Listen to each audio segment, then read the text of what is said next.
Okay mga bossing, so meron tayo ditong roots blower. Itong roots blower ay ginagamit para sa dito.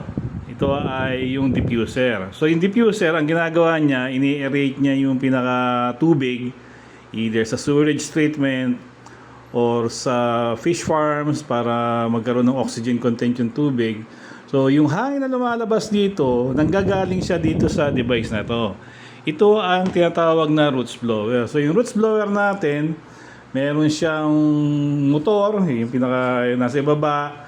Tapos, meron siyang belt na nagdadrive doon sa pinaka-blower mismo. Yun. Okay? So, itong roots blower na to, marami kaming sizes nito. Kung may kailangan kayong gantong klaseng blower na readily available dito sa Pilipinas, hindi na kailangan i-import, meron kami nakakuha na nito, mura lang. So kung meron kayo ganitong requirement, tawag lang kayo, bigyan namin kayo ng presyo.